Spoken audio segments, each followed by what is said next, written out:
What's up, everyone? It is Books and Looks TV. First of all, I'd like to say thank you for 1,000 plus subscribers. You've given me the opportunity to share my thoughts and ideas, and I appreciate everything. Even those who question things I say or don't like everything I say, I still appreciate it because it's discourse, and I just appreciate you taking the time out to watch my channel. And again, thank you for allowing me to be here on this space and share my feelings and thoughts and contrary opinions. So today I'm going to discuss the damsel in distress complex and how race and gender has played a part in how it's depicted in media and often real life. Before I get into that, make sure to continue to support the channel by simply liking or disliking, commenting, and subscribing.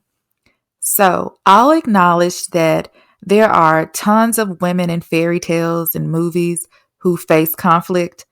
I won't cover all of them in this video, nor do I diminish the misogyny and factors that white princesses and characters face in stories and films. However, I have noticed that there is a pattern on how women of color are depicted in contrast to their white counterparts. So today I'm going to address it. This video essay will first analyze the character plots and women of color in primarily Disney. I will focus on Moana, Princess Tiana, Pocahontas, and Mulan as characters of color. And then I'm going to analyze the white princesses who happen to be Princess Peach, who isn't a Disney character, but I'll talk about that later, Cinderella, Rapunzel, and Snow White. So let's first define what a damsel in distress is. The term comes from the French term demoiselle in distress. And I probably didn't pronounce it right because I don't speak French, so forgive me. But basically it means what you think, damsel, which would be translated as a young woman. And it really doesn't serve a purpose in modern English except for when referring to this character trope. Raphael Abreu explains that a damsel in distress, sometimes known as a heroine in distress, is a character type, trope, and or theme where a primary female character must be rescued by the hero. And I would like to say that to say it doesn't have to always be romantic, as you will see in probably one or two of my examples. But with Disney, it's often romantic. So yeah. But this trope has been used in almost every form of media and has been perpetuated for centuries by mythology, folklore, poems, etc. And especially motion pictures. And so this trope has been seen in various media. And this character has evolved in film over the decades, but it still persists in less extreme examples.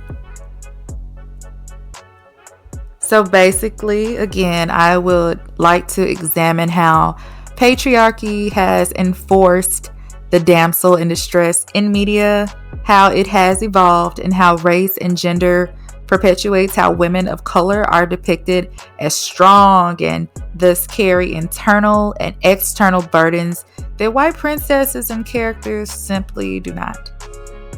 One of the reasons I loved Moana is because it was a girl who saved her native land. She realized the marine culture was dying, and despite being young and told to be afraid of the waters and not to dare get by the waters, she still desired her passion of water and to sail. Ironically, the man who accompanies her, Mahi or Maui, I'm so sorry if I'm mispronouncing it, he puts the land in danger in the first place. So she has to go through all this chaos and storm around her just to restore Mother Earth. And at the same time, it's like, damn, we putting that much pressure on young girls. So next I'm going to talk about The Princess and the Frog.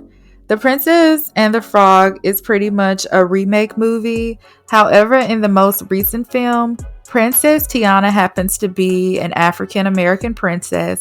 The setting is in NOLA, and Princess Tiana has an ambition of being a famous chef and owning her own restaurant.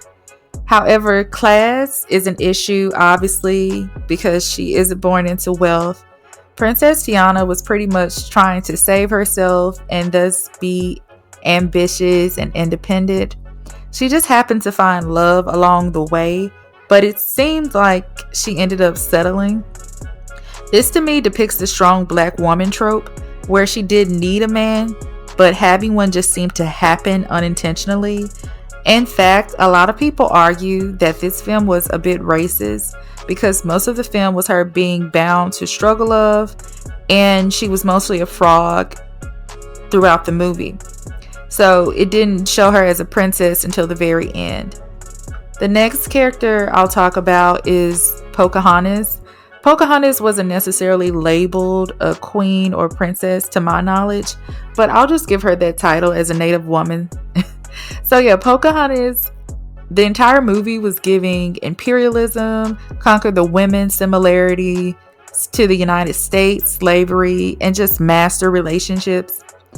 In reality, Pocahontas was a child who was preyed upon by a colonizer.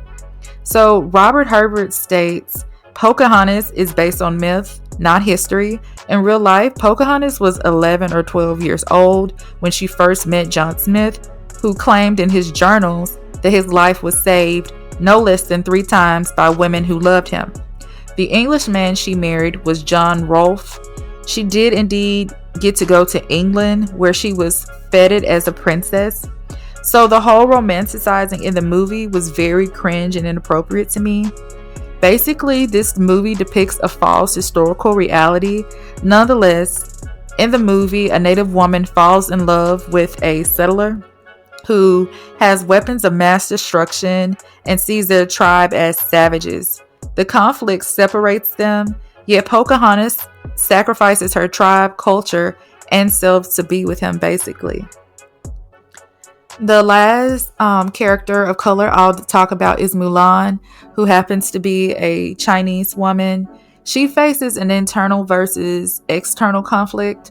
So basically, her father is pretty much recruited for the Chinese military, but he's too old and weak at the time. And he also has like this injury. So Mulan feels very empathetic to her father and to just protecting her family's honor. So she pretty much goes incognito and disguises herself as a man to like protect her family's honor. Along the way, she just happens to fall in love with the captain, Li Shang. Some also argue because the captain like seemed interested in her when she was dressed in male uniform, that he is gender fluid. Because of course, again, she's disguised as a man initially. But that's an interpretation, just like this entire essay. So that's up for you to decide. Similarities between Princess Tiana and Mulan were definitely not a damsel in distress. So next I'll talk about like the white princesses and the damsel in distress complex. So Princess Peach, I know, disclaimer, she isn't a Disney character, but nonetheless, she is a damsel in distress. And again, a damsel in distress doesn't have to be a Disney princess because it is a trope. The point is that the princess or woman is reliant on the hero, whom is often male. And Princess Peach pretty much fits this, at least in the original storyline. She is a character in the Nintendo video game, and as I said earlier, the damsel in distress is often presented in video games as well. So in the Nintendo video game Mario and Bowser are pretty much being bugaboos, fighting for her love, and Mario seems decent, quote unquote, but he isn't her type. Bowser is very toxic and basically plays a villain and kidnaps her, trying to force her into loving him. Usually Mario would like fight Bowser and try to like save Peach, but again, she isn't interested in either. Ironically, Princess Peach is about to save herself in a proposed upcoming movie, so I think that's pretty awesome. But why I brought this up is that, again, even in video games, there's this physical standard of a white, blonde, blue-eyed princess being worthy of love and saving. And she's also seen as like this standard of beauty. But again, misogyny still presents itself through male entitlement. So let's go back to Disney. Cinderella is a beloved classic film of hope and basically getting snatched up by a rich dude or Prince Charming. Cinderella has an evil stepmother and is forced to do housework while her stepsisters live a normal life and mimic her. Y'all know the story. So she fits the glass slipper and lives happily ever after away from her dreaded life. Yes, she's a white, blue-eyed princess. Rapunzel. Next is the princess Rapunzel.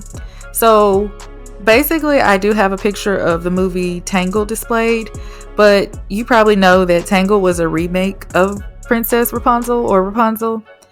And Rapunzel wasn't allowed to leave the tower to see the lights in the city, which is like, I guess you could say, the biggest conflict in the movie.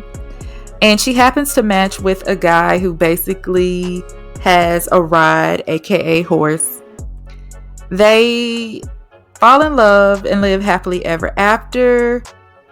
And there's some stuff that happens in between. But I probably say too that she married down because she was a princess and he was like a former convict and thief. But I mean, you get the point. He helped his sister out. Last but not least, I'll address Snow White. Snow White basically lived a crazed life with a jealous mother who drove her out of the house. So she is forced to live with 7 dwarfs to cope with her trauma, and she don't want to be homeless. The queen goes under disguise to quote unquote steal her beauty and youth and tries to tempt her basically with the poisonous apple. She goes like, again, incognito, and she's like trying to just put her under a spell. And like who can't resist a juicy red apple, right? So basically, Snow White goes into a coma. The dwarfs and everyone else counting her out until the prince pulls up on her, kisses her, and breaks the spell, and they live happily ever after. And have you noticed that all of these princesses happen to be white and saved and movies need conflict? I just noticed that the white characters usually have micro level problems, while women of color have more macro level issues like class and upward mobility and deciding if love is even worth it. Hence the struggle love trope with Princess Tiana. Sailing across the sea with a stranger who ruined your culture, hoping that he can aid in reestablishing order in Moana. Joining the military to save your family's honor and protect your ill father in Mulan. Like, being a marginalized woman is a lot. Culture and the need to preserve it over the decision of being in a romantic relationship seems to be a priority with a lot of the women of color in Disney movies. Thus, it seems like the damsel in distress doesn't really apply to them. Sure, they find love, but again, they are usually trying to be loyal to their male family members or tribal men or just preserve themselves. The fact that little girls grow up seeing this is a bit alarming for both races, honestly. The white princess presented in this essay have conflict as well. Yet they never have to sacrifice their identity that they value or their white men, to be frank. Unfortunately, they are perceived as feeble, yet even in the fiction's world, they can rely on their men to attempt to save or pull up on them and drag them out the house in crystal slippers with a happily ever after on the side. Anyways, these are my thoughts. I could be totally wrong. Let me know what you think below, and thank you for watching Books and Looks TV.